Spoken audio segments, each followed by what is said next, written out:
Hola, ¿qué tal? Estamos en una charla de café más y ante un grupo donde vamos a charlar seguramente de una manera muy cálida. Mi nombre es Gaudencio Rodríguez, soy esposo, soy papá de un hijo que en estos días cumple años, le mando un saludo. Y como profesional, soy psicólogo, soy terapeuta, soy promotor de la crianza positiva y del buen trato y autor de este libro llamado Cero Golpes. Me da mucho gusto que estemos aquí para platicar acerca de un tema que es fundamental en la historia de la humanidad y también para la sociedad de hoy.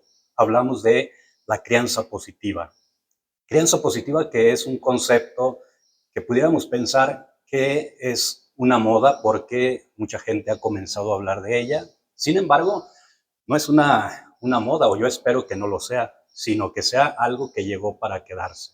Porque, pues vamos a ir viendo que en la práctica de la crianza positiva con las hijas, con los hijos, se juega la vida, la salud mental, su sano desarrollo de ellas y de ellos, pero además también allí se juega la sana convivencia, ¿no? No perdamos de vista que las sociedades están conformadas por individuos y la suma de individuos va conformando un tipo, un estilo de sociedad.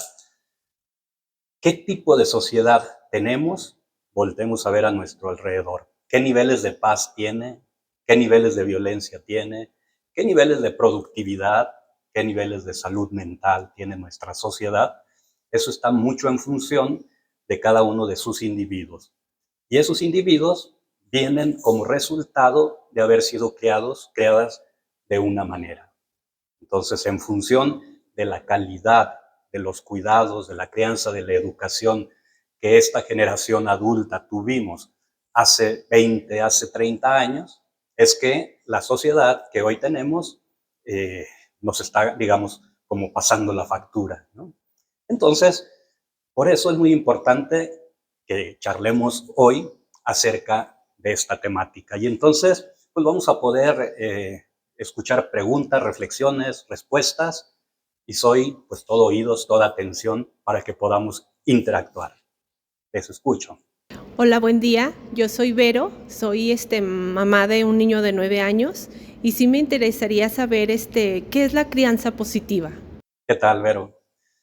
Tu pregunta es muy importante por varias razones. La primera tiene que ver con que este concepto, crianza positiva, podríamos decir que de manera formal es muy nuevo.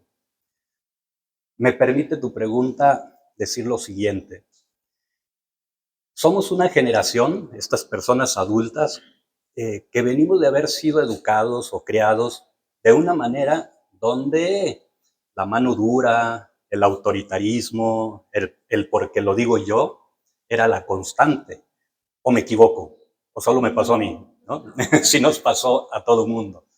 Bueno, sucede que crecimos, nos convertimos en personas adultas, decidimos tener hijos, hijas, o ser docentes, o estar a cargo de niñas, niños o adolescentes en cualquier rol. Y sucede que hoy no podemos criar de la mejor manera que nosotros consideremos, porque corremos el riesgo que esa mejor manera que yo considero para criar sea una manera autoritaria, como me la aplicaron a mí. Tal vez ustedes han escuchado por ahí a gente decir que eh, un manazo a tiempo es indispensable, una nalgada a tiempo es necesaria. ¿Les ha tocado escuchar algo así? Yo sé que ustedes no lo aplican, solo lo han escuchado oír. Hay mucha gente que lo cree. ¿Por qué lo cree? Porque esas son las secuelas que nos dejaron el hecho de que no lo hicieron cuando estábamos en una etapa de mucha vulnerabilidad, cuando éramos pequeñas, pequeños, y quienes nos cuidaron debieron respetar nuestro cuerpo, nuestra alma, nuestro espíritu, y no siempre lo hicieron. Cuando nos dieron un manazo o un castigo humillante, eso se metió en lo más profundo de nuestro cerebro, de nuestras memorias. Y entonces hoy nos convertimos en personas adultas, educadoras, que consideramos que eso fue bueno, cuando en realidad no lo fue, nos hizo daño. Lo que pasa es que en ocasiones nos cuesta trabajo imaginar qué tipo de adulto sería yo hoy si no me hubieran hecho ese tipo de cosas, ¿no? Entonces, Somos una generación que hoy no solo tenemos la invitación a crear de una manera diferente. ¿Cómo? Respetando la dignidad y los derechos de niñas, niños y adolescentes. No solo es una invitación, ahora es un mandato jurídico. La crianza positiva hoy ya tiene una definición compartida por toda la población guanajuatense y de todo el país. ¿Por qué? Porque primero, en la Ley General de los Derechos de Niñas, Niños y Adolescentes, apenas en marzo de este año 2024, se puso ahí una reforma donde se definió qué es la crianza positiva. Y en Guanajuato ya hizo su respectiva reforma. Y por eso, esta sí se las quiero leer. ¿Qué es la crianza positiva? Lo que dice la Ley de los Derechos de Niñas, Niños y Adolescentes para el Estado de Guanajuato, en su artículo 3, fracción 10, es lo siguiente. La crianza positiva es aquel comportamiento de madres, padres y tutores con base en el interés superior de la niñez, donde se promueve la atención, el desarrollo, capacidades, el ejercicio de la no violencia, ofreciendo el reconocimiento y orientación necesaria sin dejar de contemplar el establecimiento de los límites relativos a la disciplina, los cuales permiten el pleno desarrollo de niñas, niños y adolescentes. Incluye conocimientos de disciplina positiva, la resolución no violenta de los conflictos y la crianza con apego, así como el desarrollo del niño en la primera infancia. Parece una definición muy larga, tiene como muchos componentes. Uno de ellos es que la crianza positiva debe considerar el interés superior del niño, así dice la ley. El interés superior del niño se refiere a todas aquellas acciones que emprendemos como personas educadoras y que tienen que poner siempre en el centro al niño o a la niña, ¿no? O sea, lo que yo hago para educarle, para disciplinarle, tiene que estar a favor de su desarrollo. Cuando yo le digo, oye, no atravieses la calle, se lo digo no para que a mí no me mortifique lo que le pudiera pasar. Se lo digo para que su salud, su protección esté garantizada. Cuando yo le digo, no te salgas al parque, eso tiene que ser porque a lo mejor lo está haciendo en un momento que no es prudente para su seguridad. No se lo digo por comodidad mía y no salir a jugar, ¿no? O dedicarle tiempo. Eso es el interés superior de la niñez, ¿no? Hacer cada cosa en beneficio suyo y no, digámoslo así, en comodidad nuestra, ni de las instituciones, ni de nadie más.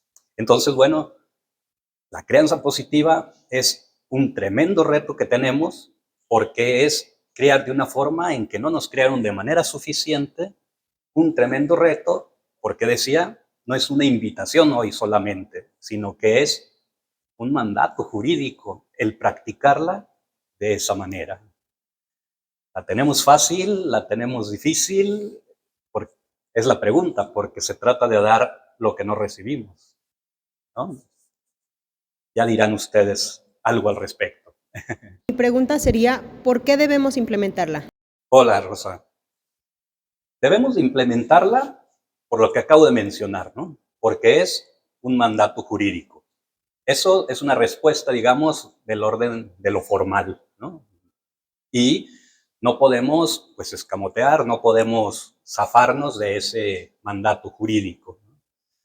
Pero antes que eso, y sobre todo, antes de pensar en que es una obligación jurídica, el practicar la crianza positiva es conveniente porque esa forma de criar, es decir, como dijo la definición, crear en el interés superior de nuestras hijas, de nuestros hijos, crearles sin violencia, educarles, enseñándoles a resolver los conflictos de una manera no violenta, crearles escuchándoles, reflexionando con ellos, es la manera de realmente promover al más alto nivel la salud mental.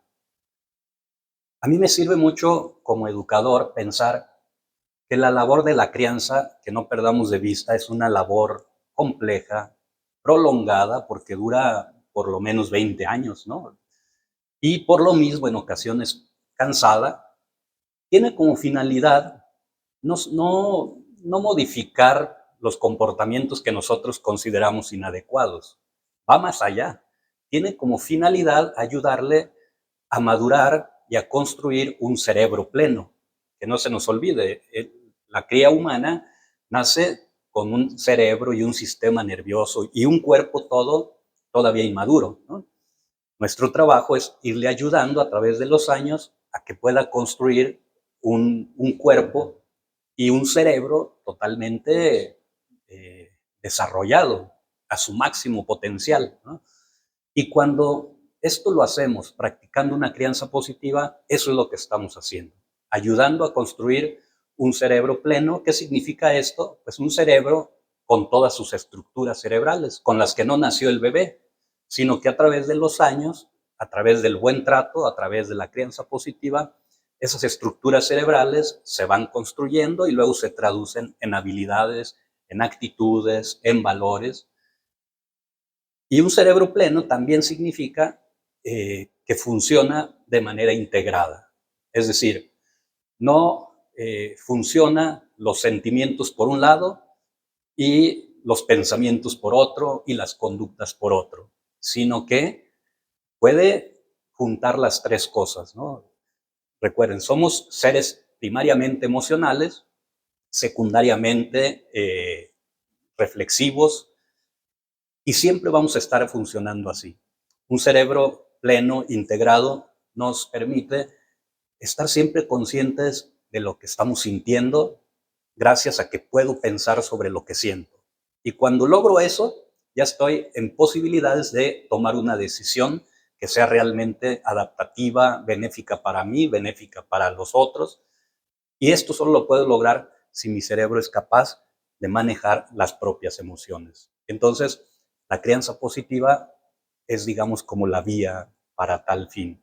Porque cuando nosotros utilizamos, digámoslo así, crianza negativa, autoritarismo, gritos, regaños, etcétera, generamos lo contrario, un desarrollo negativo. Podríamos pensar que la crianza es positiva no solo porque los métodos lo son, sino porque los efectos que provoca son positivos. La crianza autoritaria, pues, no provoca el desarrollo sano, no ayuda a construir un cerebro pleno, ¿no? Lo único que genera es un cerebro estresado, desorganizado, que hace que la niña, el niño o el adolescente, cuando le gritamos, le castigamos, reaccione en clave de sobrevivencia, ¿no? Y entonces que no nos extrañe que grite, que insulte, que se calle, que se encierre o que huya de nosotros, ¿no? Es importante no usar esos métodos porque así es como perdemos a los hijos adolescentes. Durante la infancia les gritamos, les castigamos, que no nos sorprenda que en la adolescencia, cuando se meten en problemas, la última persona en la que piensen sea en nosotras, ¿no? ¿Por qué? Porque ya saben cuál va a ser nuestra respuesta. Yo soy Rosy, yo soy mamá de 4 hijos, entonces para mí es súper importante el tema de la crianza positiva. A mí me gustaría saber por qué es tan fácil o tan difícil poderla aplicar. Hola Rosy, qué interesante, qué estimulante la pregunta. Considero que lo que vengo comentando ya va encerrando un poco de la respuesta, ¿no? Debe haber muchas razones, pero con base a lo que vengo diciendo, una de ellas tiene que ver con que solemos decir que no hay escuela para ser papás, para ser mamás, ¿no? Yo a veces pienso que tendríamos que ser un poco más precisos y desde ahí nos daríamos cuenta que en cierta medida sí hay escuela. Y esa escuela, en principio, fue la experiencia de haber sido hijos, de haber sido hijas, ¿no? ¿Por qué lo planteo así? Porque tal vez nuestros papás, nuestras mamás o las personas que nos criaron no se daban cuenta que cuando estaban haciendo ese proceso, pues estaban transmitiendo un mensaje acerca de en qué consiste ser papá o mamá, así de manera concisa. Tal vez ellos no se daban cuenta que cuando estábamos tristes y nos ignoraban Nos estaban diciendo, en esto consiste ser mamá o papá. O tal vez sí nos hicieron caso, nos consolaron, nos tomaron, y en ese acto nos estaban diciendo, esto es ser papá, esto es ser mamá. Y así, con cada acción, con cada acto, con cada medida que tomaron ante cada comportamiento nuestro, pues nos estaban transmitiendo el mensaje acerca de qué es papá, qué es mamá. Si lo pensamos de esta forma, ¿qué estilo predominó en papá y mamá que me crió a mí?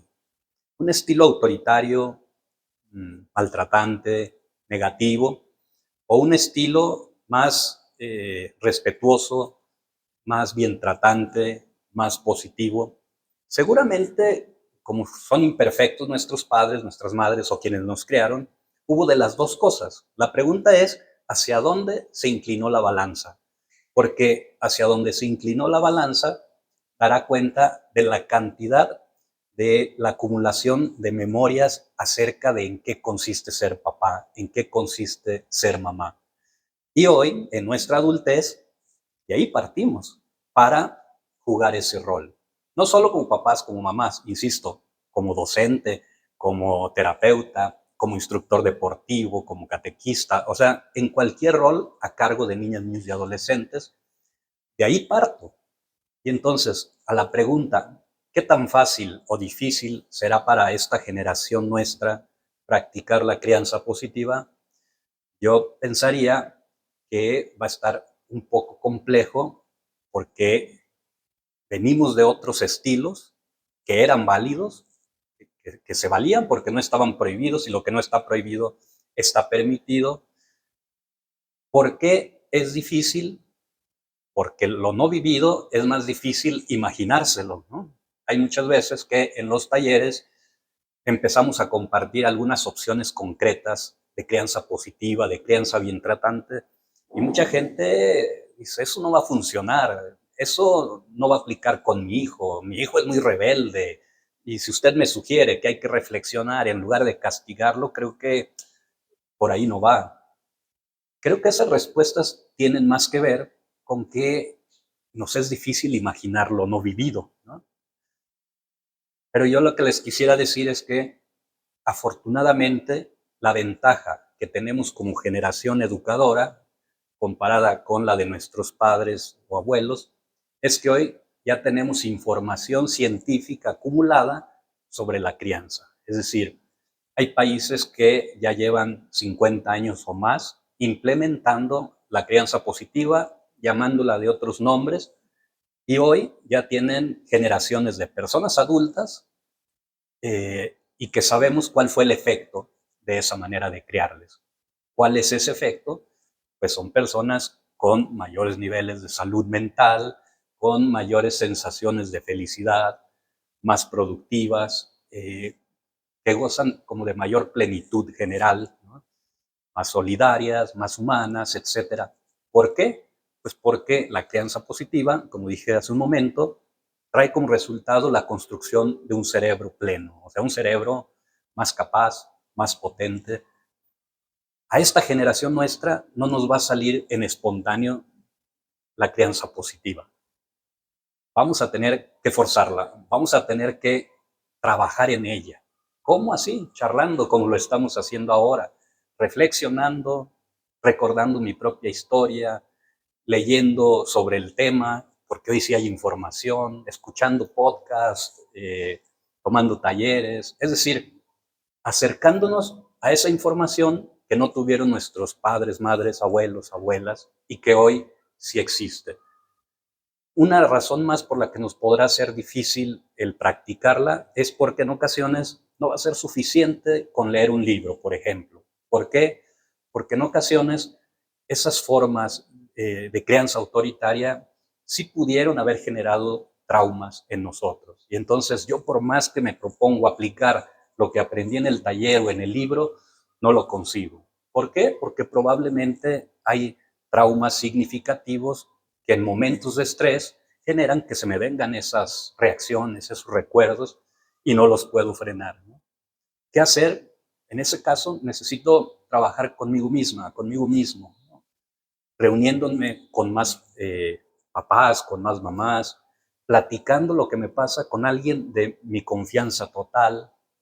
Ir a terapia sí, también funciona, aunque desafortunadamente no todo el mundo tiene la posibilidad de ir a psicoterapia y el Estado va a tener que garantizar ese servicio de una manera accesible, incluso gratuita, hay que exigirlo.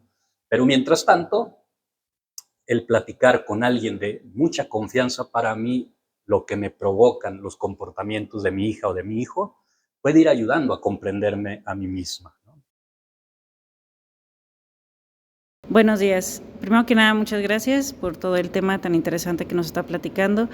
Y quería preguntarle, en la actualidad, ¿con qué recursos contamos para poder practicar la crianza positiva? Pues ya fui introduciendo, digamos, la respuesta. Decía, hoy contamos con información científica que a finales, o digamos, en la mitad del siglo pasado, quienes estudiaban el desarrollo humano ya habían acumulado mucha información acerca de la manera de crear para que eso generara salud mental en nuestras hijas e hijos. Tal vez lo que faltaba por ocurrir era que esa información se bajara a un formato que todo el mundo comprendiéramos, porque estarán de acuerdo conmigo que en ocasiones, por ejemplo, los científicos, las científicas que estudian el cerebro y cómo funciona, escriben sus artículos científicos con un lenguaje muy complicado, ¿no? Que solo se entienden entre sí. Lo que ha sucedido en este siglo actual en el que estamos es que esa información científica se ha bajado a un lenguaje comprensible, ¿no? Y entonces hoy se han escrito muchos libros, manuales, folletos, participamos en entrevistas, o sea, la gente que nos dedicamos más a la divulgación de esta información, participamos de distintas formas, creamos distintos contenidos. Bueno, este proyecto de estas charlas de café, pues tiene esa finalidad, ¿no? Llevar información en un lenguaje que podamos entender todo el mundo. Y si no lo estamos haciendo así, ustedes díganlo, porque es nuestra responsabilidad transmitirlo de una manera lo más clara posible. Eso es, digamos, con lo que contamos al día de hoy, ¿no? Con una información un poco más a la mano. Esta reforma que hubo a la Ley General que incluye la crianza positiva es valiosa no solo porque pone allí el concepto, sino también porque, digamos, mandata a los gobiernos de todos los niveles, federal, estatal y municipales, a crear información sobre crianza positiva, difundirla, divulgarla entre la población de manera gratuita, ¿no? Y aquí sí vale la pena decir que Guanajuato en ese sentido está haciendo su tarea. Guanajuato tiene un programa sobre crianza positiva para trabajar en grupo con quien quiera acercarse, y es un programa basado en evidencia, con enfoque de derechos humanos y con perspectiva de género. Entonces, creo que el trabajo nuestro consiste en ir al encuentro de esa información. Por ahí anda, tal vez no hemos llegado al nivel que deberíamos, porque tendría que estar todavía más accesible, debería de haber más talleres, más materiales gratuitos, etcétera, pero parece que se empieza la tarea, ¿no? Creo que de nuestro lado, como papás, mamás, hay que ir también a su encuentro, ¿no? Como ustedes lo hacen ahora, que están aquí y vienen solamente pues, para charlar. Dedicar tiempo para reflexionar es parte de la paternidad, parte de la maternidad también. Bueno, si hay una reflexión, una pregunta, sigamos charlando. Tenemos algunos minutos. Adelante, venga. Buenos días, maestro. Bueno, mi nombre es Paulina. A razón de lo que usted nos ha estado comentando de lo que es la crianza positiva, pues yo soy madre de 4 hijos en diferentes edades.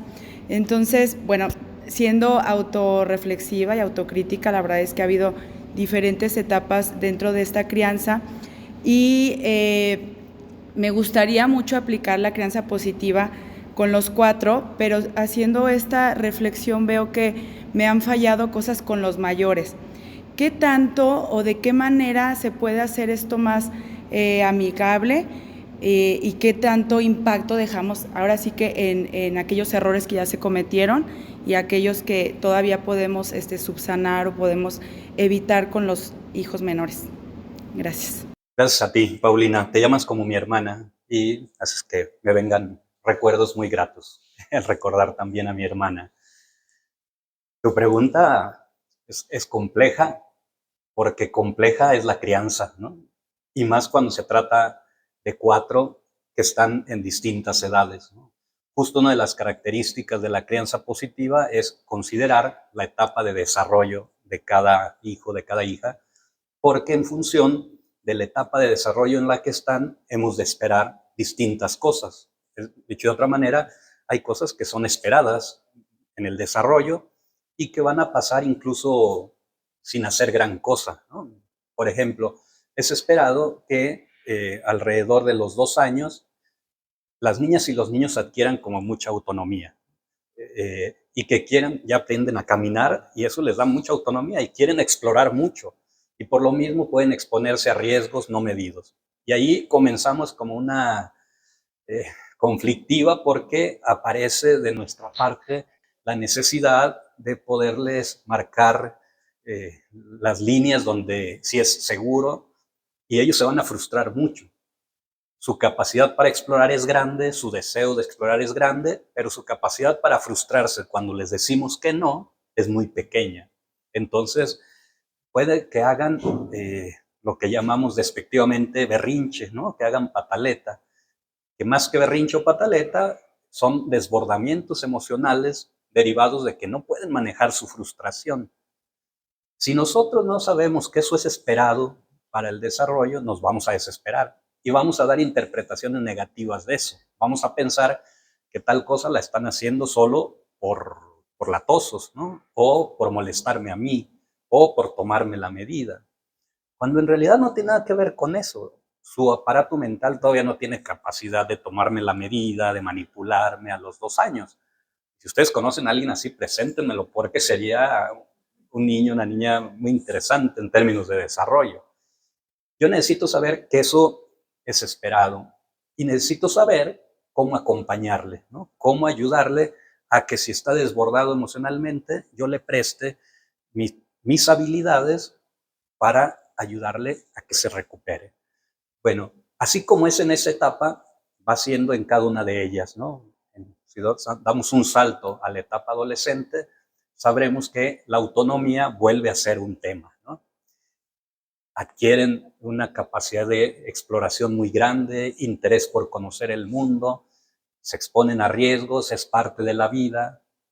¿Cuál es nuestro papel? Ayudarles a que exploren, pero tomando riesgos medidos. Se dice fácil, rápido, pero ahí es donde está el arte, ¿no?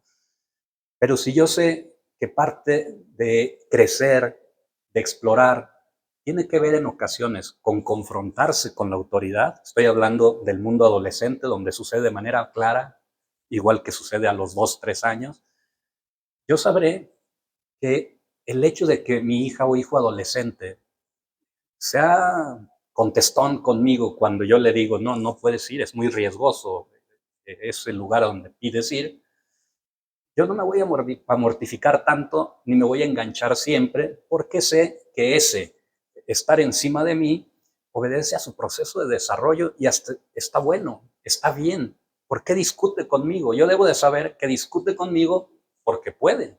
¿Y por qué puede? Porque está madurando su cerebro. Y esa es buena noticia. Entonces, que se ponga a discutir conmigo ya no lo encuentro desastroso, mal, al contrario, lo festejo y digo, su cerebro, su personalidad está creciendo, está madurando. Qué buena noticia, ¿no? ¿Cuál es mi papel? Ayudarle a que lo haga de una manera más civilizada, de una manera más respetuosa, sin violencia, resolviendo los conflictos de manera no violenta. La otra parte de tu pregunta dice, ¿y qué pasa si en ocasiones ya nos equivocamos? ¿No? Sí va por ahí, ¿no? Bueno, al respecto yo les quiero decir un par de cosas. Eso no es ninguna novedad, ¿no? Y nos tenemos que preocupar tanto. ¿Por qué lo digo así? Porque lo único garantizado en la crianza es el error. debido a que esta es una función, una labor que hacemos seres humanos. Y el sello de lo humano es la imperfección que nos lleva al error. Entonces, no hay que mortificarnos ni tampoco ponernos como tarea el nunca equivocarnos en la crianza, porque eso lo único que generaría es más presión, más culpa de algo que es así, ¿no? Entonces, no va por ahí. ¿Por dónde va? Yo pensaría en estar conscientes de lo que hacemos en cada acto de crianza. ¿Para qué? Para después de ese acto de crianza observar si acertamos.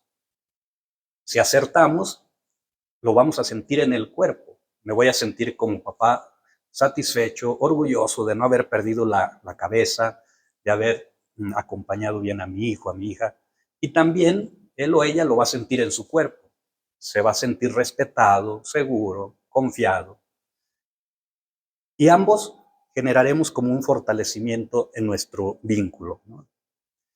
Pero si yo observo que me equivoqué, es decir, que la manera en que le traté fue un grito, una palabra que resultó humillante, se me fue la mano y le di un golpe, y aún yo sabiendo que eso está prohibido en la ley desde hace poquitos años, y se me pasó, producto de mi estrés, ¿qué hacemos? Reconocer el error ante nuestro hijo, ante nuestra hija. Si así lo siento, reconozco mi error, se lo señalo y le digo, oye, me equivoqué, no debí reaccionar de esta manera. Vi tu cara de susto, vi tu cara de miedo, no se vale. Ni yo, ni nadie puede reaccionar así contigo, nadie. Ni tu papá, ni tu mamá, ni tu profesor, profesora, ni tu instructor deportivo, ni el vecino, vecina, nadie. Me equivoqué, lo siento. Y luego buscamos una manera de reparar. No nos quedamos en lo siento, porque eso no alcanza a recuperar la seguridad total. Busco una forma de reparar, una manera en que mi hija o hijo se vuelva a sentir seguro o segura consigo mismo, conmigo como papá y con nuestro vínculo que tenemos. Si yo tengo presente la reparación siempre como recurso ante mi error, esto va a evitar no el dolor de mi error cometido, pero sí el riesgo de generarle trauma. Pensémoslo así, el dolor es parte de la vida, está ahí. Y si hablamos de la crianza, en ocasiones va a ser derivado de nuestro error, o a veces ni siquiera de nuestro error. En ocasiones es que le decimos a nuestro niño pequeño, no puedes salir, está lloviendo, hay rayos, eso puede ser peligroso, y eso le va a generar dolor emocional. Pero no es que yo haya actuado mal, no es un error de mi parte, es un papel que yo estoy desempeñando responsablemente y que eso no le va a generar un daño grave. ¿Qué podemos hacer con niños pequeños? Ya que pongo este ejemplo, darle opciones. No puedes salir a jugar afuera, pero claro que puedes jugar aquí en la sala. Saquemos tu caja de juguetes y aquí sí se puede. Y cuando deje de llover, vemos si podemos ir afuera, ¿no? Entonces, yo respondería así. La reparación, digamos, es la clave cuando ya nos equivocamos. Y que nos vamos a equivocar es un hecho. Bueno, pues fue un placer estar aquí con ustedes, puesto que ya no hay más preguntas, reflexiones, pues les esperamos en otra charla de café días más adelante.